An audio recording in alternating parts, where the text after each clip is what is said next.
In the winter of 1994, 11-year-old Nora Field vanished after boarding a substitute school bus during a citywide driver strike in Pine Hollow, Wisconsin. She was never seen again. No bus, no driver, no trace. But 30 years later, deep in the frozen woods, a buried vehicle is uncovered with one skeleton inside and a child's lunchbox still on the seat. This is the story of the wrong bus and what really happened that morning.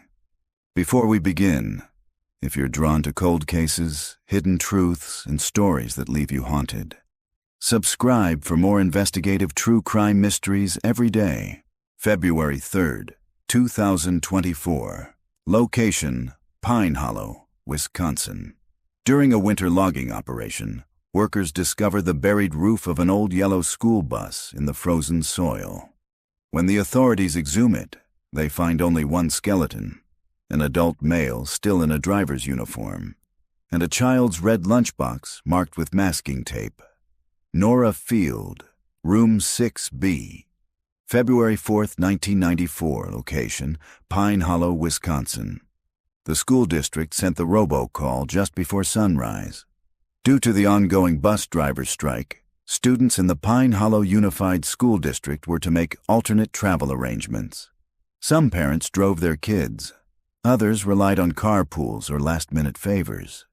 But in the working-class stretch of town known as Tiller's Grove, where most parents were already on the clock by dawn, kids figured things out on their own. That Friday, 11-year-old Nora Field waited on the corner of Finch Avenue and Alder Street like she always did. Her boots stamped softly in the snow, the cold seeping through her thick socks. She tugged her purple hat tighter over her ears and glanced down the road. The usual bus, number 42, wasn't coming. They'd been warned, but Nora hadn't wanted to bother her mom, who'd pulled a double shift at the factory and barely slept. Her dad wasn't in the picture anymore, and walking the mile to North Briar Elementary meant crossing 2 icy overpasses and an unshoveled footbridge. Then she saw it, a yellow bus with fogged-up windows crawling slowly around the corner. Its turn signal blinked once before fading, like a dying heartbeat. It was not the usual driver. The man behind the wheel wore a dark green jacket, not the school-issued windbreaker. He had a trimmed beard and glasses, and didn't look up as the doors hissed open. Nora hesitated, but when the cold wind snapped at her backpack and the snow began to fall harder, she climbed aboard. Inside, the bus was dimly lit and quiet. Just a few other students sat scattered, kids she didn't recognize, some older, a couple younger. None of them spoke. The heater hummed low and hot, making the air feel thick. She found a seat halfway back, dropped her red lunchbox on her lap, and looked out the fogged window. The bus pulled away. At 7:56 a.m., School Secretary Carol Minnie marked Nora Field absent. No one thought much of it. Back at the house, Nora's mother, Dinah Field, was elbow-deep in conveyor grease at the packaging plant. She wouldn't get a break until after 2 p.m. At 3:20 p.m., when she arrived home and saw Nora's boots still missing from the porch rack, she assumed her daughter had gone to a friend's after school. By 5:30, that assumption cracked. By 6:15, she was dialing every parent she knew. At 7:02 p.m., she called the police. Officer Wyatt Kessler stood in Nora's bedroom that night, scanning the posters on her wall. Lisa Frank dolphins, a calendar with horses, and a handmade map of the school's lunch rotation. Everything was normal. Lived in. No sign of a runaway. Her homework was finished. Her pillow still held the shape of her head. Kessler turned to Dana. "You're sure she left for school this morning?" Dana nodded. "I watched her from the kitchen window. She was wearing her purple hat and snow pants. I remember." "Did she mention a ride?" "She said she'd figure it out. There was a strike. We talked about it the night before. I told her she didn't have to go, but—" Her voice broke. "Nora's never missed a day." Kessler scribbled something into his notebook. "You said you saw her get on a bus?" "I said I saw her waiting for one." But no bus. Dana shook her head slowly. I don't know. I wasn't watching the whole time. I had to get to work. That sliver of time, between 7:40 and 7:50 a.m., would become a black hole in the investigation. By Monday, flyers were up around town. Missing Nora Field. Age 11, last seen February 4th, 1994. Height, 4 feet 9 inches. Weight, 84 pounds. Brown hair, green eyes, wearing purple knit hat, gray snow pants, black coat with pink lining. Beneath it, if seen, contact Pine Hollow PD. At North Briar Elementary, the official story was that Nora never arrived. Teachers remembered the strike, the substitute buses, and the chaos of that morning. But no one recalled Nora specifically. No one saw her in the hallway. No one remembered her in homeroom. The substitute bus logs were incomplete. Half handwritten, some missing entirely. One log simply listed, Route 12X, 7 students picked up, 0 dropped off. No signatures, no return information, no names. The week dragged on. Then a month. Theories circled like buzzards. She ran away. She was kidnapped on foot. She never got on a bus. She was taken before that. But her lunchbox never turned up. Her boots were never found. Her purple hat, crocheted by her grandmother, was never spotted again. It was as if she'd been plucked from the earth entirely. 30 years later, a steel-toothed excavator clawed through frozen earth off County Road 18. The crew had been hired to clear dead trees and make space for new drainage pipes. No one expected to hear the shuddering clang of metal on metal. At first, they thought it was just a buried trailer, a deer blind, maybe some old farm equipment. But when the dirt peeled away and a rounded yellow frame emerged, one of the younger workers recognized the shape instantly. "I think that's a damn school bus," he said. Sheriff Elena Mendez arrived within the hour. The scene was locked down, soil samples bagged, photographs taken. The bus's back end had been crushed inward, as if something heavy had been dropped on it decades ago. The windows were black with age. Some still intact, others shattered. A medical examiner's team worked carefully to preserve the interior. What they found inside would reshape Pine Hollow's oldest mystery.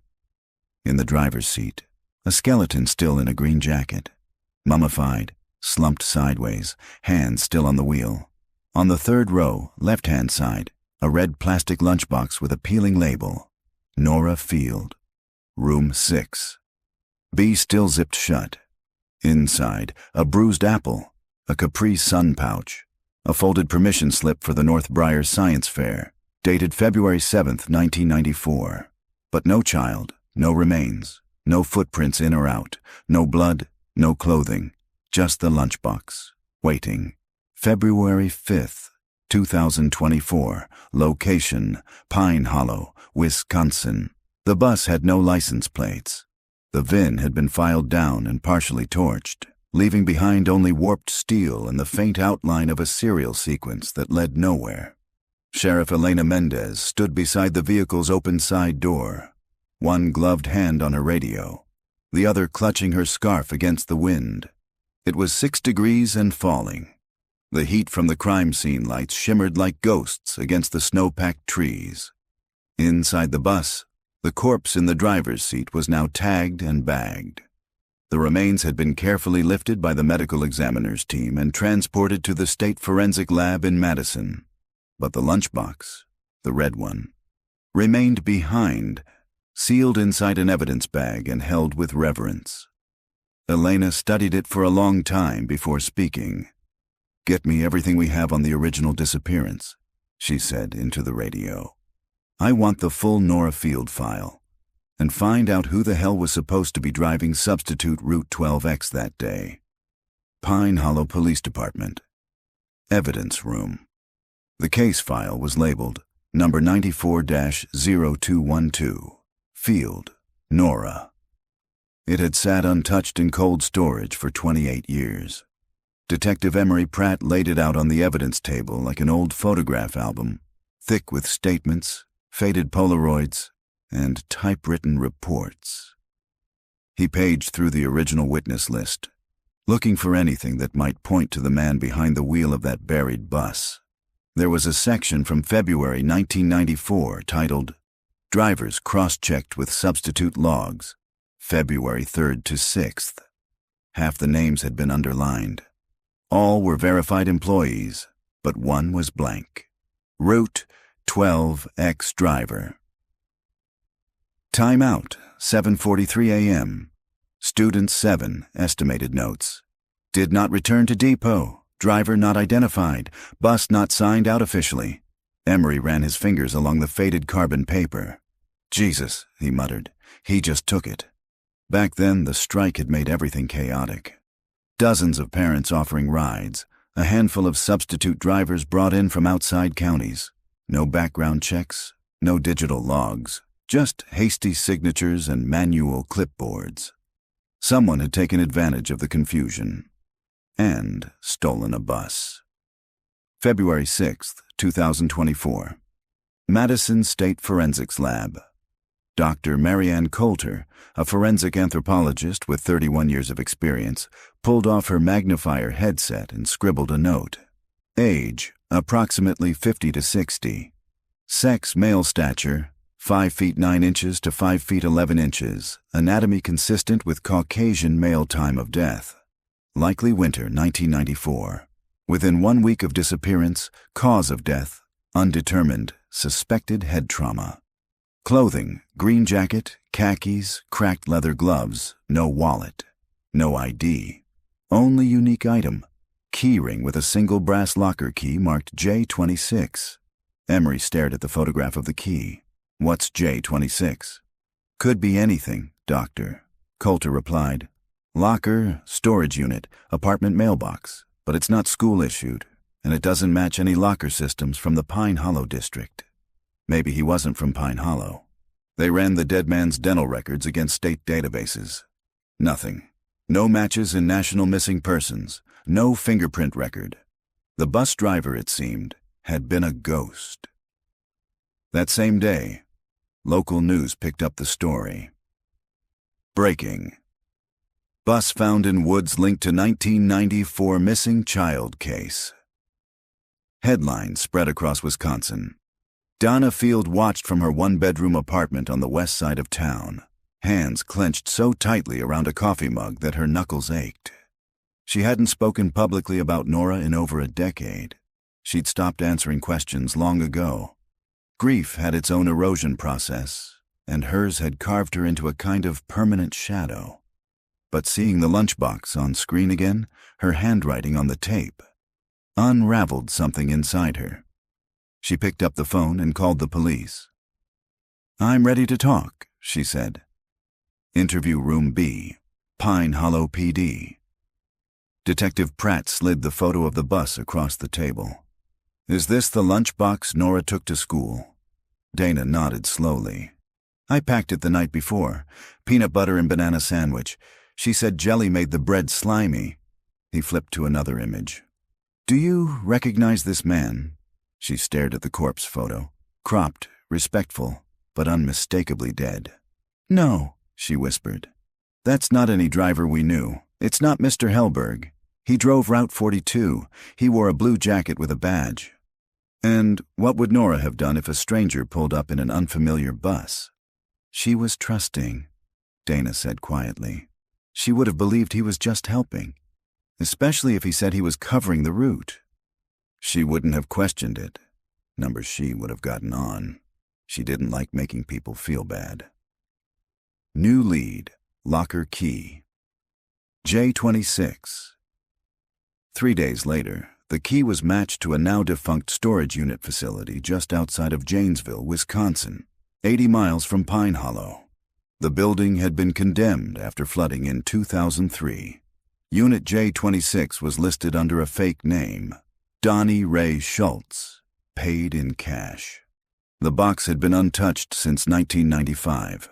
With a crowbar and a warrant, Detective Pratt and Sheriff Mendez cracked the door open. Inside, a deteriorated twin mattress, stacks of VHS tapes in milk crates, a child's coat, gray with pink lining. A newspaper clipping. Missing girl, Nora Field still unfound after 2 months. And a photo. Nora Field, 11, standing in front of the bus, smiling slightly, her lunchbox dangling at her side. Behind her, the man, glasses, beard, green jacket. His hand rested gently on her shoulder. The caption on the back read, in black marker, Day 1. She's perfect. February 7th, 2024. Location, Janesville, Wisconsin. The inside of the storage unit smelled like old wood, mildew, and time itself. Sheriff Elena Mendez stood just outside the rusted threshold, her breath visible in the morning cold.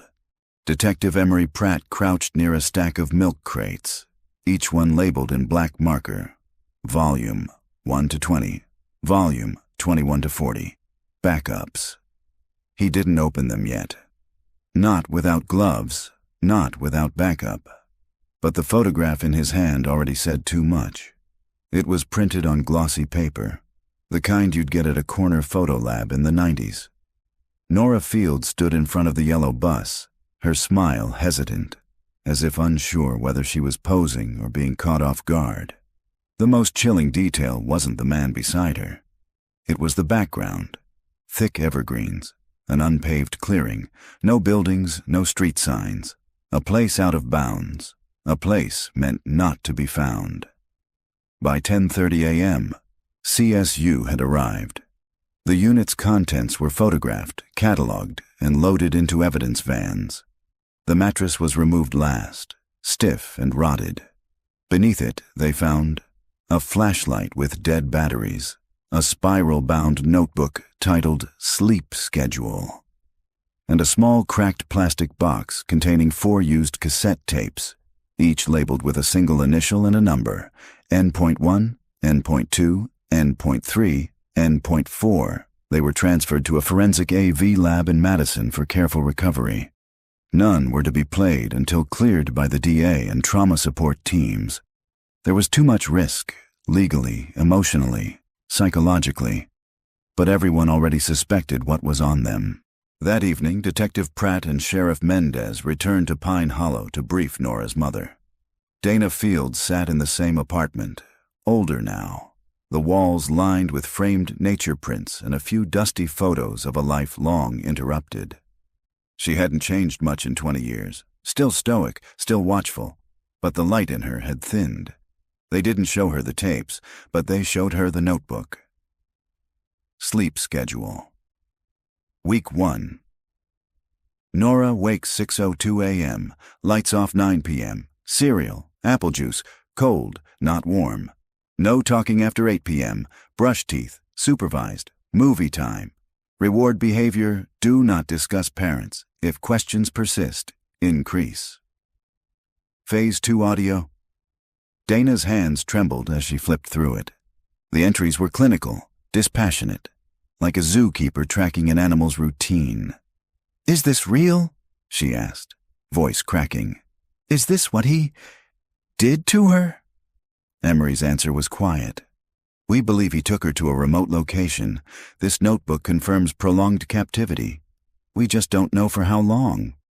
She blinked hard, staring down at the page. How long was she alive? We don't know yet. Later that night, they played one of the tapes in a controlled environment, monitored by trauma experts. Tape number 1 opened with static. Then, "Okay, sweetheart, say your name for me." A pause. "Nora Field." Louder. "Nora Field. Good girl. Now say it the way I taught you." "Nora Schultz." Then came silence. Shuffling. A toy piano in the background. "Remember what we said about Daddy? What does Daddy say?" "Daddy says the world outside is broken. And I'm safe here." The man had trained her, conditioned her. Over time, they'd find dozens more tapes, audio and video, documenting a pattern of grooming and control that spanned months, possibly years, and yet no remains, no body, just the memory of her voice. Confused, obedient, alive. February 8th, 2024. Sheriff Mendez held a press conference. "We have officially reclassified the 1994 disappearance of Nora Field as a case of abduction and long-term captivity. We believe the perpetrator assumed the identity of a bus driver during the 1994 school strike and used that access to lure children. The only known victim at this time is Nora. The man found in the buried bus has not yet been positively identified. Evidence recovered from a storage facility indicates he kept Nora alive for a significant period of time." A reporter raised a hand. "Is Nora still alive?" "We don't know," Mendez said. "We hope so." February 9, 2024, State Archives Emory Pratt followed a paper trail through school transportation records, archived microfilm, and long-forgotten civil complaints. Eventually, he found it. A letter dated January 1994 from the district's hiring office. Subject: substitute driver applicants, strike contingency. List 1 name stood out, scrawled in pen at the bottom, not typed like the rest. Donald R. Schultz. Address on file, phone, NA, cleared. Checkbox left blank. Emery stared at the name. Donnie Ray Schultz. The alias used to rent the storage unit. He cross-referenced the name with DMV records. No license, no registered vehicle, no state ID. It wasn't just an alias. It was fabricated from the start. But the real shock came when they compared the photograph found in the storage unit with an unsolved case from 1989. Another missing child in Illinois, 5 years prior. In that case, a man matching the same physical description had been seen in the area, driving a school bus that wasn't supposed to be there. That child was never found. So who was Donnie Ray Schultz? Why did he die inside the buried bus? And most terrifying of all, what if Nora wasn't his only victim? February 11, 2024. Location: Monroe County, Wisconsin. The house didn't exist on any tax records. It sat 15 miles west of Pine Hollow, off a narrow gravel road that dead-ended in the woods. Aerial imagery showed nothing until 1995. Even then, the roof was barely visible, tucked beneath pine canopy, camouflaged by design. But a tip came in from an unlikely source. A retired social worker named Margot Lentz, now living in assisted care. "I remember him," she said over the phone, her voice raspy with age. Said he was homeschooling a niece. Came into the county office twice, wouldn't fill out paperwork. Gave me a bad feeling. Said his name was Don. Donnie something, had these dark glasses. That little girl never spoke. When investigators asked why she never reported it, Margot said flatly, "No one believed me then. Maybe they will now." Detective Emory Pratt and Sheriff Elena Mendez arrived at the property by noon. There was no mailbox, no driveway, just a rusting cattle gate and tire tracks long since softened by years of fallen pine needles. A posted "No Trespassing" sign dangled from a nail, cracked in half by weather and time. The house, once white, was streaked with mildew. The shutters hung crooked. One of the front steps had collapsed inward like a broken rib. The door was locked, but the porch window had already been cracked, likely years ago. Inside, the air was stale and chemical thick. Pratt slipped on gloves. Mendez drew her flashlight. They stepped inside. The living room was a time capsule from 1994. A small TV sat on a wooden cart, its VCR tray jammed open, dust thick enough to write in. Cans of Chef Boyardee lined a shelf. Old newspapers stacked beside a recliner showed headlines from the week Nora went missing. School district strike continues into second week. Mother files missing child report. Everything was intact, untouched, as if the man who lived there had expected to return. In the corner, a space heater was positioned beside a rotting mattress, too small for an adult. Crayon drawings were taped to the wall above it. One showed a yellow bus with big windows and a smiling stick figure holding a lunchbox. Above it, the words, "Daddy takes me to the trees." In the back bedroom, they found what they were looking for. A locked door. No knob, no handle. just a hole where the hardware used to be. The wood around it was newer than the rest of the frame. Reinforced, maybe. Nailed shut. Mendez called in a CSU crew and waited. When the door was finally pried open, they found a sealed room.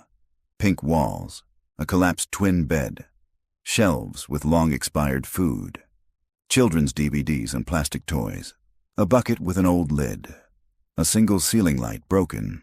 Everything was coated in dust, but beneath it all, evidence of occupation. Tiny handprints on the walls, etchings in the baseboard. One read, "I miss outside." Another said, "Day 434. She was here, Mendez whispered. It wasn't just a holding space. It was a cell. And someone, presumably Nora, had kept track of the days. In a rusted metal bin beside the shelf, CSU recovered more tapes, this time labeled in pen. Project Blossom, Phase 1. End Session 77. Behavior Mod Set 3. Pratt flipped through a black binder found beneath the bin. Inside were typed pages held in plastic sleeves. Each was part of a programmatic structure. Project Blossom, Developmental Conditioning Timeline. Age Threshold, 6 to 12. Environmental Control, Enforced Isolation, Social Redirection, Substitute Parental Bonding, Reinforcement Protocols, Praise, Touch, Food. Audio Modules. Phase 2, The Outside is Broken. Phase 3, Special Girl Special Role.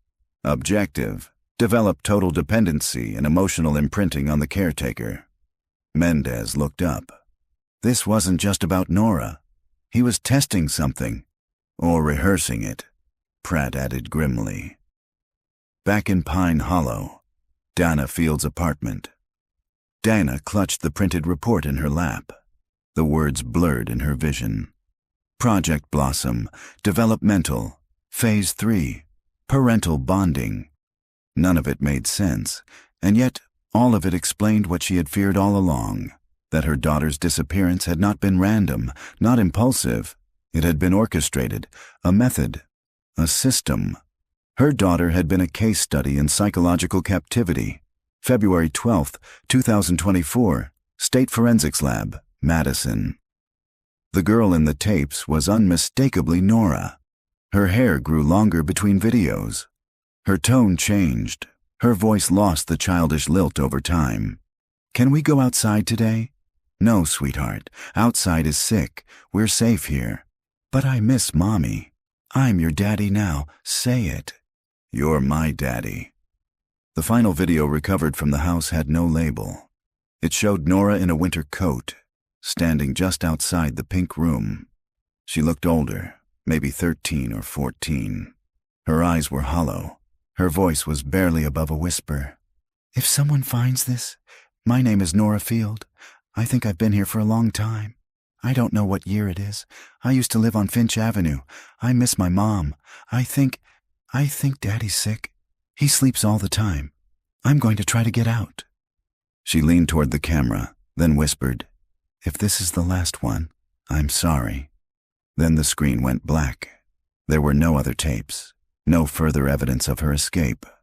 No trail, just that haunting final message. But for the first time in 30 years, the case had momentum. And for the first time, law enforcement believed something they hadn't dared admit before. Nora might still be alive. February 13th, 2024. Location, Jefferson County, Wisconsin. The footage was grainy, black and white, and nearly overlooked. A gas station attendant named Joel Renshaw was reviewing archived security clips after a routine burglary when something in a 2012 folder caught his eye. A girl's face. He couldn't explain it at first.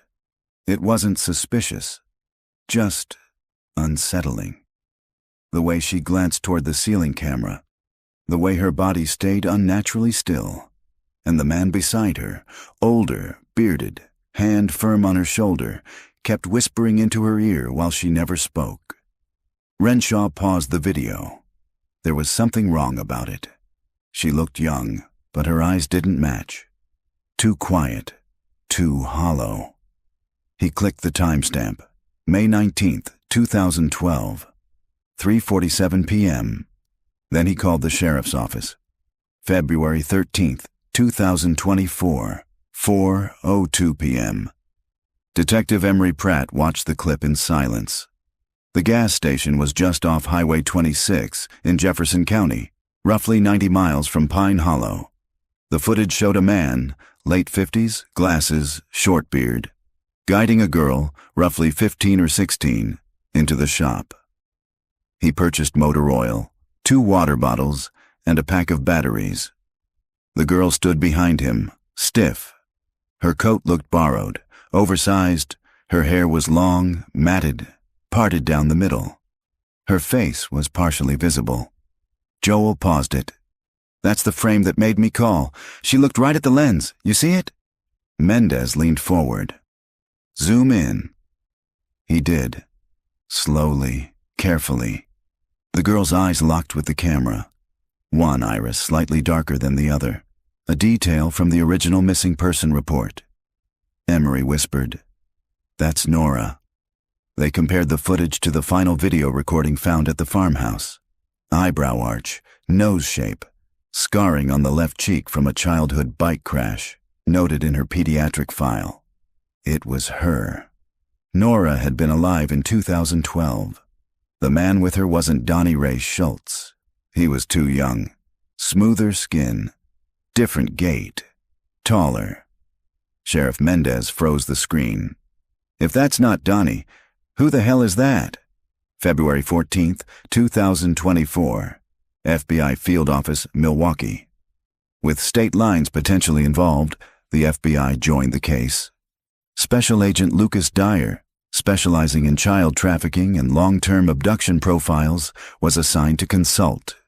He studied the footage, the project notes from the Blossom binder, and the full timeline of Nora Field's disappearance. "This isn't random," he said. "This man, whoever he is, was part of the infrastructure, not just a buyer, a handler." He drew 2 circles on the whiteboard. Circle A, Donnie Ray Schultz, original abductor, 1994, Yenon B. Unidentified male, seen with Nora, 2012. Then he connected them with a question mark. Project Blossom wasn't the work of one man. It was an operation.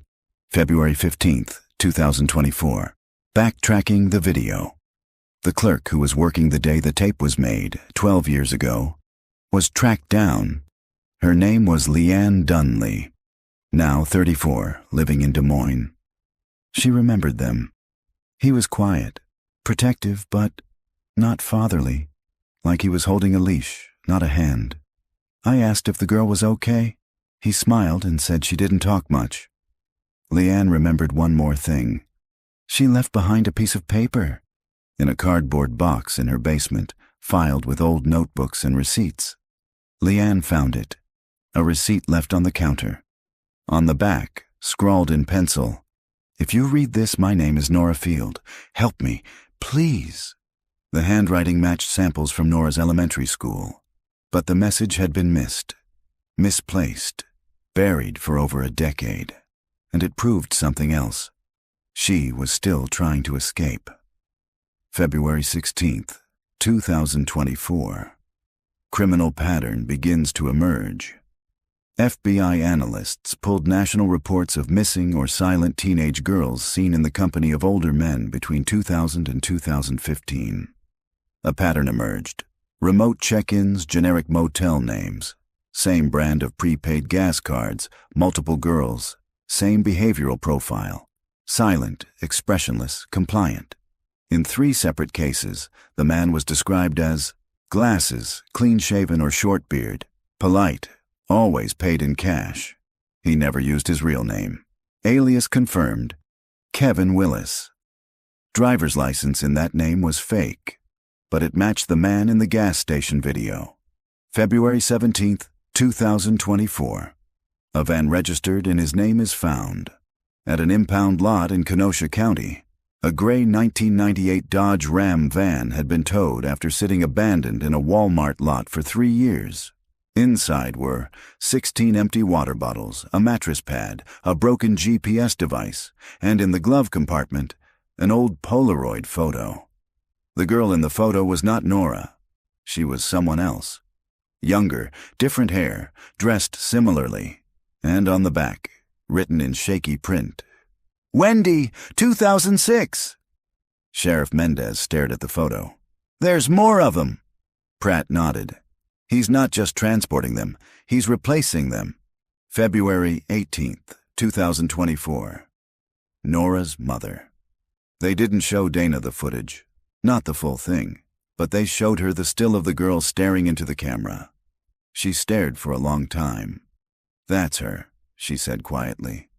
"That's my daughter. Her eyes are the same." She began to cry, not like a woman in grief, but like someone who had been drowning and just surfaced. She's alive. She was alive. And then came the harder question, where is she now? February 19th, 2024. Location, FBI HQ, Milwaukee, then various states. The wall in the FBI operations room had become a map of ghosts. Red yarn stretched between cities. Pinpoints were clustered around Midwest truck stops, bus terminals, and remote gas stations. Faces, blurred, pixelated young, lined the top of the board like mugshots of the missing. Special Agent Lucas Dyer stood with a marker in his hand, reviewing the latest additions. They now had 7 girls. 7 who fit the pattern. Each had been spotted once, just once, brief, grainy footage, store receipts, witness descriptions, always accompanied by a man resembling the one now identified as Kevin Willis, the alias used in the 2012 footage with Nora Field. Each girl had similar traits: aged 11 to 16, compliant behavior, visibly coached silence, minimal interaction with surroundings matched only by a single sighting before disappearing entirely. They weren't just missing. They were being moved. And one, Nora, was the key to understanding all of them. Victim profile. Number 1. Wendy, 2006, Cincinnati, Ohio. Last seen at a rest stop off I-74. Witness reported seeing a quiet girl eating from a Ziploc bag while a man pumped gas. Van license plate was smudged with mud. Security footage later retrieved showed the girl staring at the window of a vending machine for almost 4 straight minutes. No match was made at the time. Victim profile number 2. Bree, 2009, Terre Haute, Indiana. Appeared in a pawnshop surveillance tape with Willis. She attempted to write something on the glass countertop using her finger, letters that looked like BRI, before he ushered her away. Her face was recently identified through facial morphing as a likely match for Brianna Levington, missing from Kentucky since 2007. Victim profile number 3. Haley, 2010, Joplin, M.O. Seen on a motel check-in form signed by Willis under the name Kevin Nash. Clerk remembered her because she didn't blink for an unnatural amount of time and wouldn't speak unless prompted. Later that night, the room was vacated, and a child's necklace was left behind under the bed. The other 4 names were still unknown, but one thing tied them together: a behavioral script. Dr. Monica Kerr, a trauma psychologist brought onto the task force, studied the footage and notes from Project Blossom. Her findings were chilling. These girls display signs of rehearsed obedience, memory fogging, and language minimization, classic markers of long-term isolation combined with reward-punishment programming. This was not incidental grooming. It was systemic reprogramming. She paused the footage of Nora's last known message, the one recorded in the pink room beneath the farmhouse.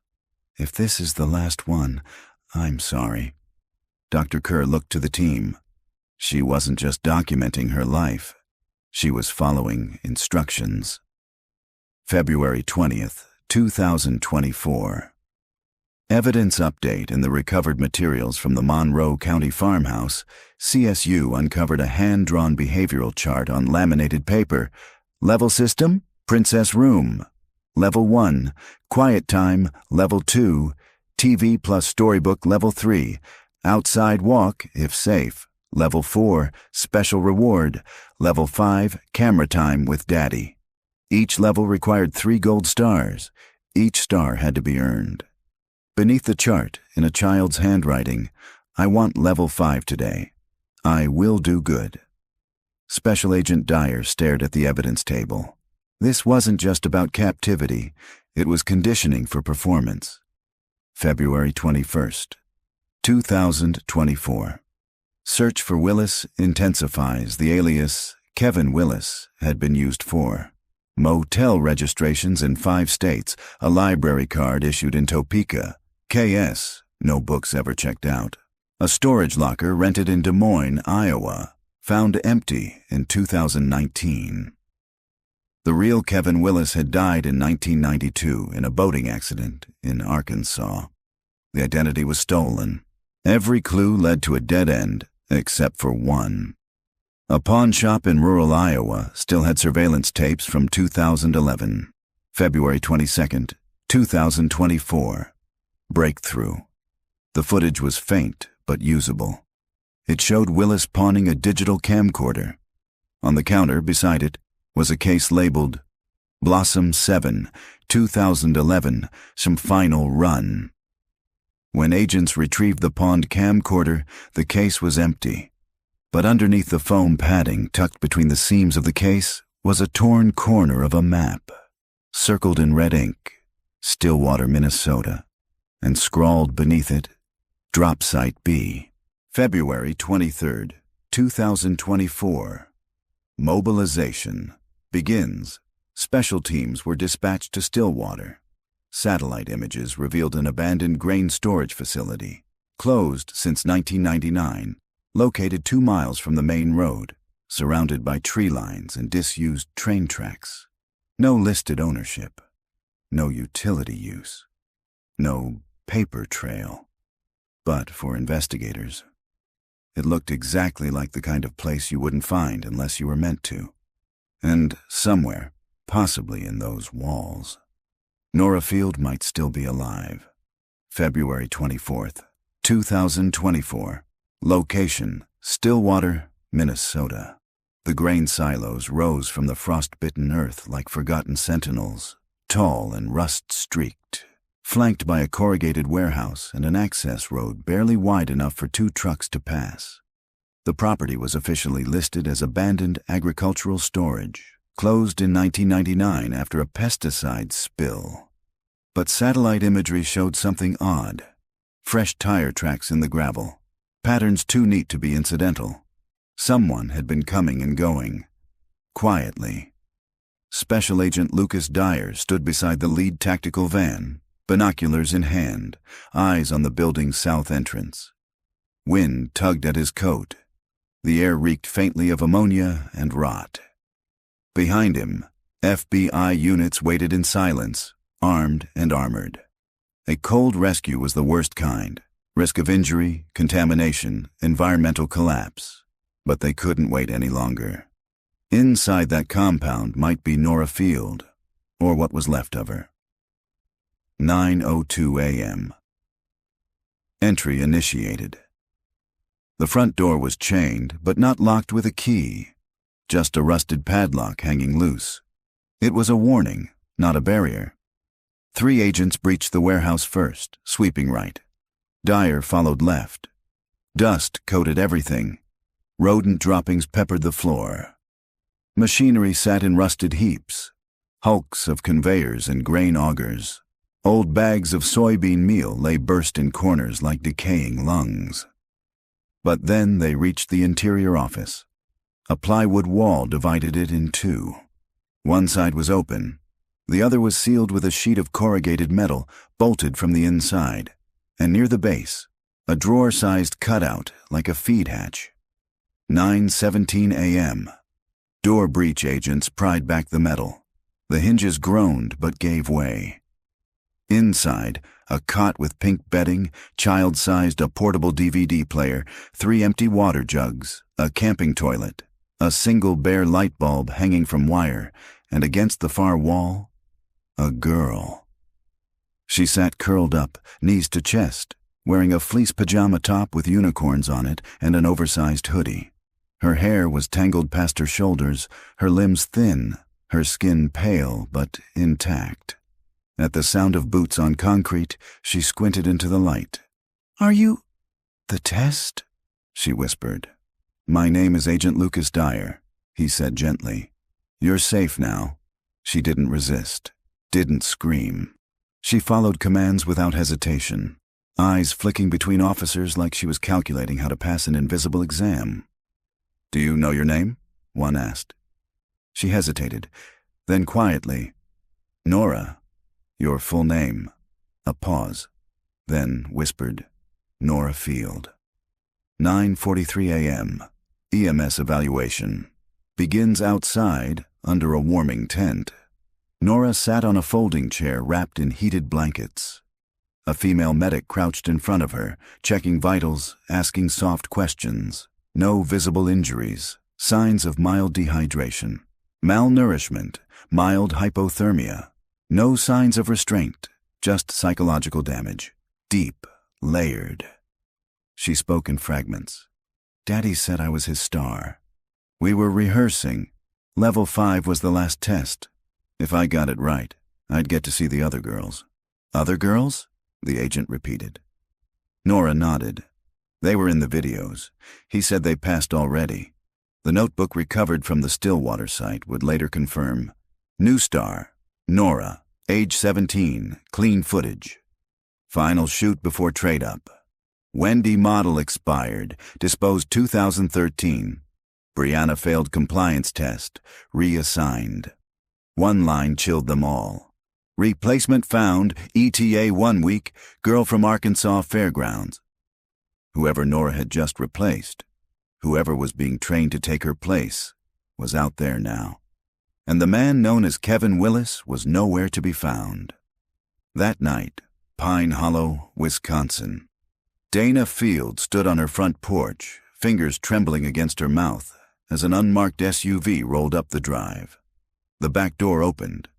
The girl stepped out, tentative, smaller than she looked in the news photos, older in the eyes.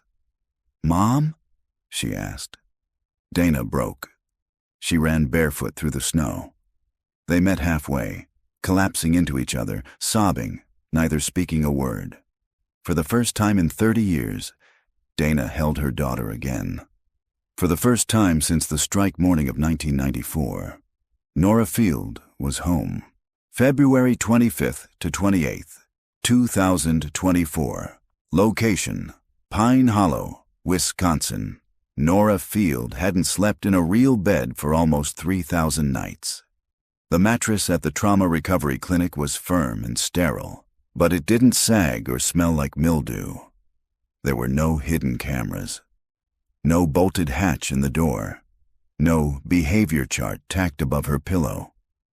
And still, for the first 3 nights, she didn't close her eyes for more than 10 minutes at a time. When the staff turned off the lights, she flinched. When someone opened a door without knocking, she startled. When she saw her own reflection in the bathroom mirror for the first time, she whispered, "She looks like me." But older. February 25th. Initial evaluation. Dr. Monica Kerr sat across from her in a quiet, windowed room. The walls were pale green, software intentional. Nora wore a zip-up hoodie 3 sizes too big and gripped a stress ball shaped like a cat. "Do you remember your mother?" "Yes." "What do you remember about the day you disappeared?" Nora looked down. "I was waiting for the bus. The regular one wasn't coming. He said he was filling in, that there'd been a mix-up. He opened the door and said, 'North Briar, room 6B. That was my room. I thought he worked for the school." Her voice cracked like paper. "He gave me fruit snacks." February 26th. Media storm. By now, the country knew her name again. Nora Field found alive after 30 years. Daughter missing since 1994. Reunited with mother. Inside the mind of the girl who got on the wrong bus. News vans lined the snowy roads near Pine Hollow. Every outlet wanted the first quote, the first photo, the exclusive with the girl who survived the princess room. But the FBI held the perimeter tight. Nora had survived enough. February 27th. Mother and daughter, together again. Dana Field was allowed to visit for a supervised hour. She brought photos, a stuffed cat named Mossy from Nora's old bedroom, and a strawberry yogurt drink Nora used to love. They sat at a plastic table, not knowing how to begin. Dana tried first. "You like these," she said, nudging the drink across the table. Nora nodded. "He used to bring those, sometimes." He, not the first man, the second one, with glasses, the one who made the tapes. She didn't say his name. She said it like you'd say a curse. The moment broke when Dana pulled out the photo of Nora's old bedroom. "I left it the same for years, just in case." Nora stared at the image for a long time. "The pink curtains," she whispered. "They're still there." He made the fake room look like that. Same wall color, same blanket. But not the light. He never got the light right. It was always too yellow. Tears welled up in Dana's eyes. "You remembered." Nora said nothing, but she reached across the table and took her mother's hand. February 28th. Forensic interview detective Emery Pratt and Sheriff Elena Mendez sat in on the recorded session with FBI child interview specialists. "Do you remember what he called the place where he kept you?" Nora nodded. "The princess room." "Did he ever mention why?" "He said it was made just for me. Because I was special. Because I passed the test." "What test?" "I didn't cry the first night." "Were there other girls?" Nora's jaw clenched. "Yes, but they didn't stay long." "What happened to them?" "They failed." "Failed how?" Silence. Then, "They talked too much." Or they asked about outside. He said they weren't ready. She named 3 names. Wendy Bree Haley. They were just like her. Except they never made it home. That night, off record. As the sun set behind a frozen lake, Dana watched Nora draw in a sketch pad the clinic had given her. She was sketching the bus. The wrong one, from memory. "He said I got on because I was obedient," she muttered. "He said that made me a good candidate." Dana crouched beside her. "You didn't do anything wrong, sweetheart." "But I didn't scream." "You were 11. I got on the wrong bus." "No," Dana said gently, pulling her close. "He drove the wrong bus. You just wanted to go to school." Outside the recovery center, armed officers stood under the floodlights, scanning the tree line. Because somewhere out there, the man known as Kevin Willis was still free, still watching, and possibly still collecting. February 29th, 2024. Location: Des Moines, Iowa. Pine Hollow, Wisconsin. It started with a mislabeled evidence box in Des Moines. In the basement of a municipal records facility, a junior archivist sorting outdated cold case materials stumbled upon a battered cardboard box labeled Unclaimed Property, 2016. Inside, a rusted tin lunchbox, 2 VHS-C tapes in unmarked plastic sleeves, a receipt from a storage facility, paid in cash under the name Kevin Willis. And one photograph. A young girl standing beside an open van, smiling awkwardly, flanked by a man with glasses and a thick beard. She wasn't Nora. She looked about 13. Dark hair, pale eyes. In the background, open plains and a billboard advertising the Des Moines County Fair, July 2011. The archivist called the state police. March 1st, 2024, FBI Field Office, Madison. The 2 tapes were carefully digitized. The first was labeled after the fact by the analysts. Unknown subject, Blossom 9, Tape A. It showed the girl from the photograph sitting in a sparse room, lit only by a desk lamp. She wore the same yellow hoodie from the picture, and her voice was hushed. "My name is Lila. I live in the van now. Daddy says I'm being reshaped. He said my real family didn't want me. But I know that's not true." She looked off camera. "If someone finds this, please tell them I didn't want to leave." The second tape was worse. It showed her performing obedience drills, reciting affirmations, answering prompts, using coded phrases like, "I am safe," "The world is sick," "I'm not broken," "I belong here." At the end, the man's voice, Kevin Willis, spoke from behind the camera. "You're almost ready," just like Nora was. Confirmation. This was another girl, another victim, and she had been alive at least 5 years after Nora disappeared from the Stillwater silo. There was no record of any missing girl named Lila matching that photo in 2011. March 2nd, 2024. Nora's interview room. They showed Nora the digitized stills from the tapes, carefully, gently. When she saw the girl's face, she stopped breathing for a full 5 seconds. "That's Lila," she whispered.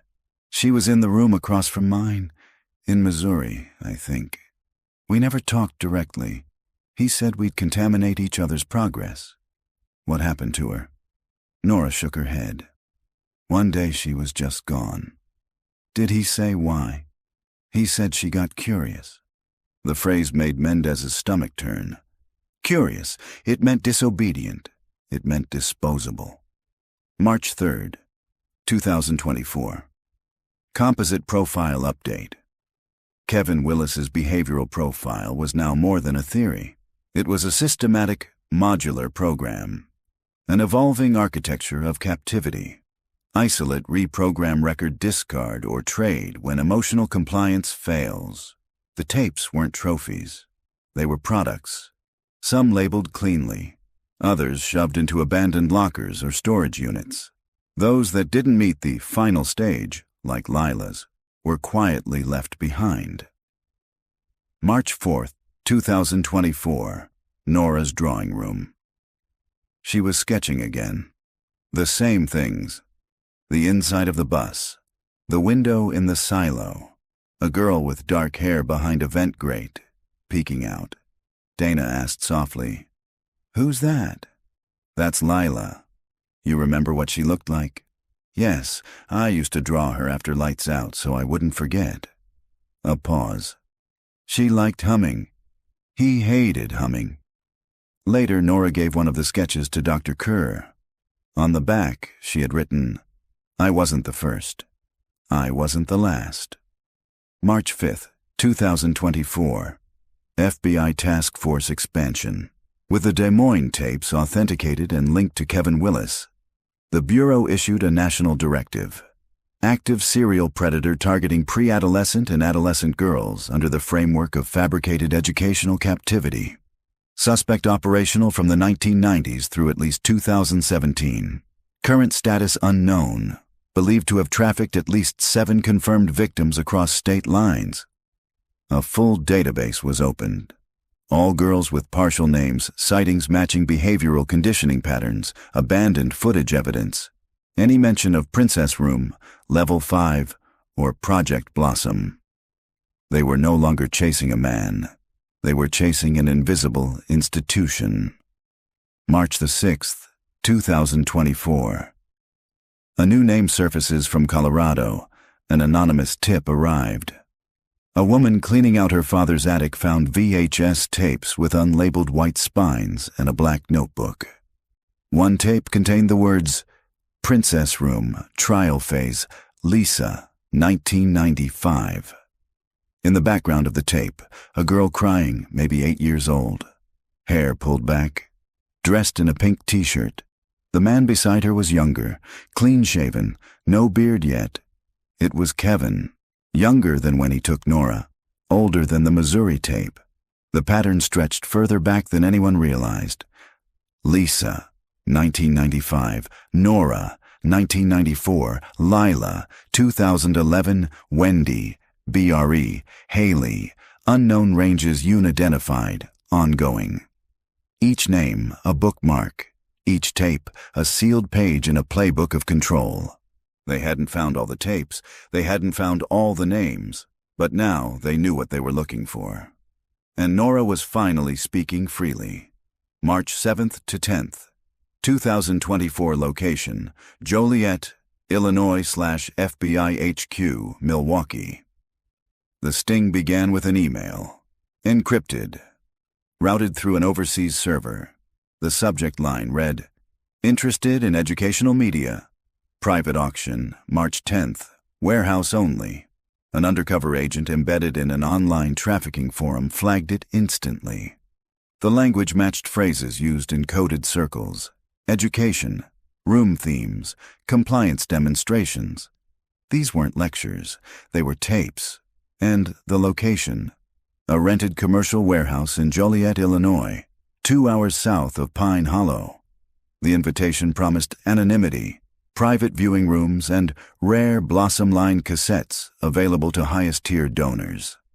Blossom. The word again. The same twisted name from the notebooks, from the videos, from the room Nora had nearly died in. This wasn't just one man. It was a distribution network. March 8th, 2024. Warehouse surveillance begins. The building looked like any other. Gray concrete, shuttered bay doors. No exterior signage. Inside, it had been renovated. A narrow front room with security cameras and a check-in desk. Private booths with small monitors, headphones, and card readers, rows of locked filing cabinets, and a rear area with 2 loading docks, perfect for moving product in and out unseen. The FBI task force planted listening devices and camera feeds over 48 hours. They captured 5 men entering with no identification code words exchanged. Tier 2 clearance. I'm interested in solo Blossom sets. Any 2010s left? One phrase that froze the room during playback. Got anything like the Nora girl? March 9th, 2024. Identification confirmed facial recognition flagged 2 of the attendees. Alan Robichaud, registered teacher, fired for inappropriate conduct in 2006. Gerald Fessler, former IT technician at a private charter school. Both had sealed records linked to prior child abuse investigations. Neither had been convicted. They had returned. Confident, comfortable, because no one had ever stopped them. March 10th, 2024. Buy-in night, 9:03 p.m. Disguised as a buyer, an FBI agent entered the warehouse. He was escorted to a booth and offered a digital menu. Level 1, classroom, early obedience routines. Level 2, princess series, dress, theme rooms, chore sequences. Level 3, reward footage, emotional imprint bonding, archival, legacy, Nora, Wendy, Bree, Lisa. The names were right there, marketed, sold, categorized like products. The agent selected archival and was shown a grainy video preview. It was Nora, age 12, in the pink room, sitting cross-legged, reciting phrases. My name is Nora. Daddy said I'm ready now. The agent gave the signal. 32 agents moved in within minutes. 9:19 p.m. Warehouse raid. Screams echoed as buyers tried to flee. Dozens of hard drives were seized, filing cabinets ripped open. A back closet held a stack of DVD-Rs labeled with dates and cryptic symbols. 6B, final. WND, scratch copy. B3 Liza, Lila, transfer session. Nora, compliance V.3. Watch this one. That last one had a red sticker. When agents reviewed it later, it was labeled Top Donor Cut. 10:41 p.m. Arrests. Made 11 men were taken into custody. 4 had previous charges that had been dropped. 1 was a licensed foster parent. 2 had been active in online education communities. 1 was a retired school administrator. They had passed background checks. They had organized parent-teacher conferences. They had been hiding in plain sight. March 11th, 2024. Nora's reaction. They didn't show her the footage, but they told her what was found, what had been done with the tapes. She didn't speak for a long time. Then slowly she said, "He told me. If I did it right, They'd all want me. And they did, she whispered. That's the worst part. Dr. Kerr sat with her afterward, quietly. You were never to blame, Nora. You were just a child. Nora shook her head. Then why did they keep choosing me? March 12, 2024. Evidence confirmed. The warehouse haul included 386 digital files, 61 VHS originals, handwritten buyer logs with coded symbols, transaction records for over $400,000 in video donations, audio clips used to train victims, including obedience music and daily compliance tracks. On one file folder was a note.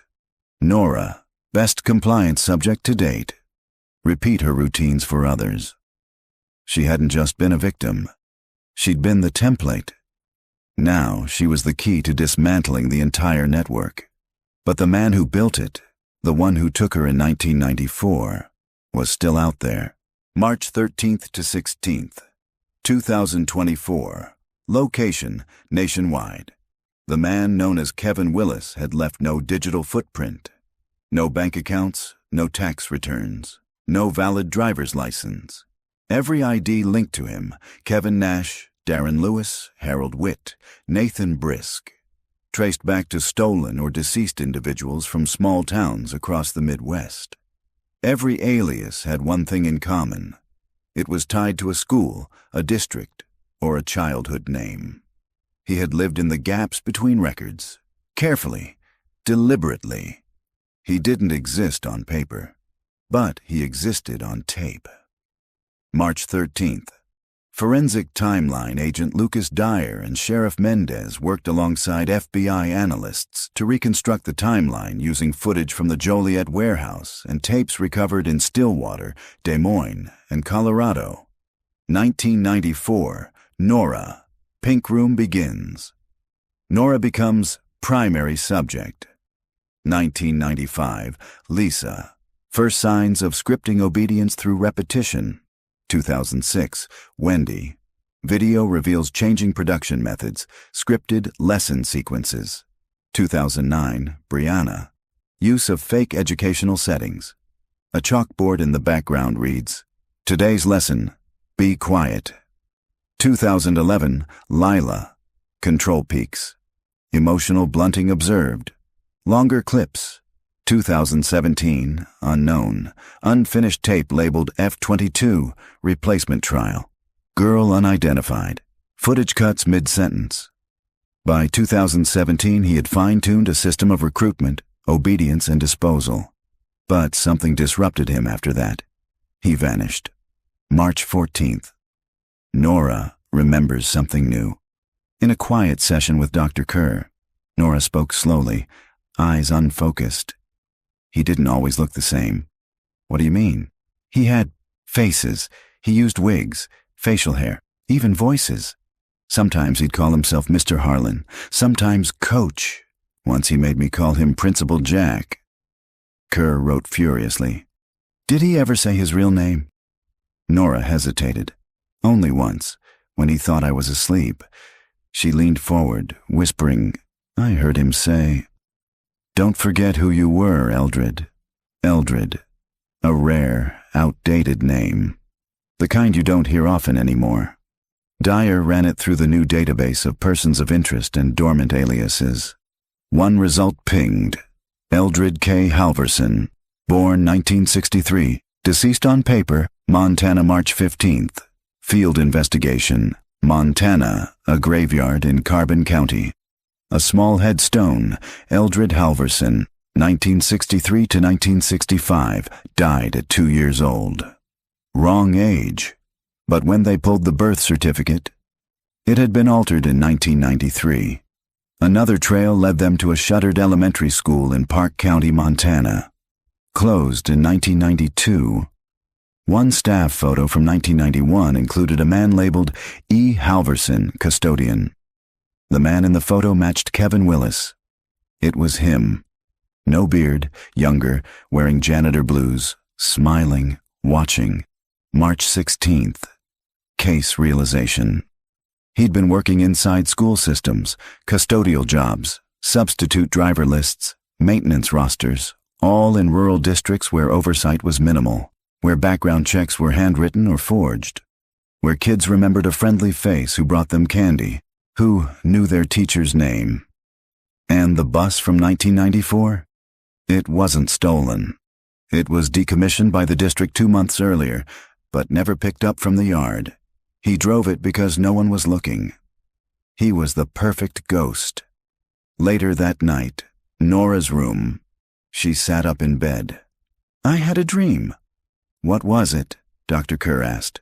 "I saw him again, older, watching me through a fence, but he wasn't angry." "What was he?" "Smiling, like he knew I still belonged to him." She shivered. "But he's wrong." Final field report excerpt. Subject Kevin Willis. True identity believed to be Eldred Halverson. Operated a decades-long, multi-state captivity and conditioning network using educational pretext and psychological compliance scripting. Currently at large. Believed to be aged 60+, capable of disguise, mobility, and continued targeting. His victims were isolated, reprogrammed, and filmed. Nora Field was not the only one. But she may be the last one we ever recover alive. One file remained unopened. It arrived anonymously, sent to the FBI's digital intake line at 2:43 a.m. March 17th. Subject: Nora wasn't yours to save. Attached: a still frame from a new video. Nora asleep in the Stillwater room. Timestamp: August 4th, 2022. He had returned. He had watched her sleep, again, just 2 years ago. He was still close, still active, still hunting. March 17th to 20th, 2024. Location: Pine Hollow, Wisconsin, undisclosed location. Nora stared at the photo. It was grainy, time-stamped, and unmistakable. She was asleep, on the cot in Stillwater, wrapped in the pink blanket. Her face slack with exhaustion, her hair matted at the crown. The image hadn't come from any of the seized tapes. It was new, dated August 4th, 2022. She'd been 15, still in captivity. The lighting matched the silo chamber, but the angle was wrong. Higher, tilted, taken from the vent near the ceiling. Someone had watched her 2 years ago, and that meant one thing. He had come back. March 17th. Emergency relocation. The FBI moved Nora and Dana Field to a secure safe house outside Madison. The farmhouse in Pine Hollow was too exposed, too familiar. Nora didn't speak for hours during the transfer, not until they passed a burned-out billboard on the highway that once advertised Bryan County school bus safety. She pointed at it, quietly. "That's where he parked, the first night." "You remember?" "I remember everything." March 18th. Psychological threat assessment. Dr. Kerr updated Nora's trauma risk level to persistent re-triggering. Despite physical safety, she suffered. Hallucinations, auditory echoes of past commands, chronic hypervigilance, identity confusion. And worst of all, she no longer trusted her own freedom. "If he took me once," she said, "what's stopping him from doing it again?" March 19th. Investigation. Narrows. The anonymous email that delivered the photo pinged from a server farm in Spokane, Washington. The address was scrubbed, but metadata revealed a fingerprint, a sequence of encryption that matched other Blossom tapes. Whoever sent it had access to the same devices, or was the original creator. It wasn't a threat, it was a reminder. He still sees her as his. Nora's journal. Entry number 1. "They think I'm healing, but it's not healing if the wound is still open. It's just bleeding slower. I dreamt of the pink light again. Not the room, just the glow. I was inside it like a fog. I couldn't tell what was real. Maybe that's the point. He said I was his forever, and sometimes I still believe him." March 20th. Breakthrough. An IT forensics agent named Lou Vargas cracked a locked drive from the Joliet warehouse. Inside, a folder titled Nora/Final, one video file. Ready version 3 August 2022.move. The footage was silent. 5 minutes. Static camera. Nora, older, thinner, sits facing the lens. She's wearing a floral-patterned sundress. Her feet are bare. She smiles, then slowly, deliberately, recites a familiar phrase. I'm safe. The world is sick. I'm not broken. I belong here. But as she finishes the last line, her eyes flick left, and for half a second, she flinches. Behind the lens, something moved. Someone was standing there. The video ends with the faintest noise. A door sliding shut. That same night, Nora's room, safe house. She watched the footage herself, twice. The second time, she stopped it right before her flinch. I remember that day, she whispered. What happened after? Asked Dr. Kerr. Nothing. That was the last time I saw him. He left? Nora nodded. He said I passed, that I didn't need more filming. A pause. He kissed my forehead. Then he said, "You're done." She blinked hard. But I wasn't. Final assessment. Nora Field had survived 30 years of psychological captivity. She'd outlived 6 other girls, escaped the system, reclaimed her name. But her abuser had never been caught. And somewhere out there, he still watched, perhaps grooming another girl, perhaps preparing another tape, or perhaps watching Nora again, through another lens, waiting for her to forget the rules. That night, before sleep, Nora whispered to herself in the dark, if he finds me again, he won't find the same girl. July 3rd, 2024. Location, Pine Hollow, Wisconsin, undisclosed. They held the vigil on the 30-year anniversary. Not a memorial, a homecoming. A tent was pitched near Pine Hollow Elementary, where Nora Field had once waited in her jacket and snow boots for a bus that never should have come. People brought candles, flowers, signs. Dana stood beside her daughter, fingers interlaced, as the local news broadcast quietly from the edge of the crowd. There were no speeches, just silence. And then, a single photo of Nora, age 11, taken the day before she vanished, projected on a sheet strung between 2 flagpoles. Nora stood under it. This time, she didn't flinch. The investigation remains open.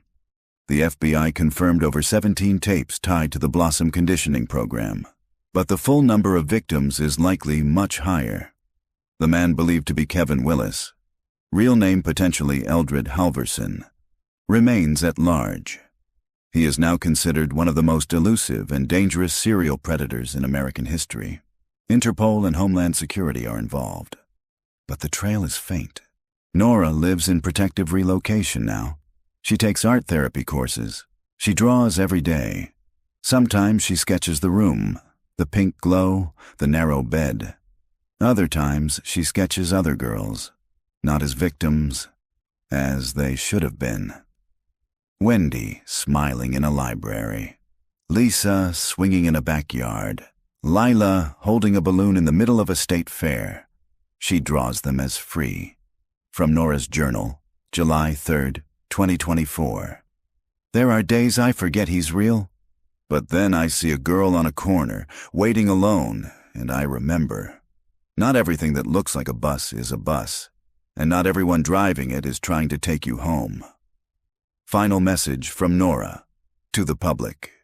If someone promises you safety but takes your name, your words, your light, that isn't safety. That's a cage. I didn't get on the wrong bus. He drove the wrong one on purpose. I'm not a victim anymore. I'm the reason it ends.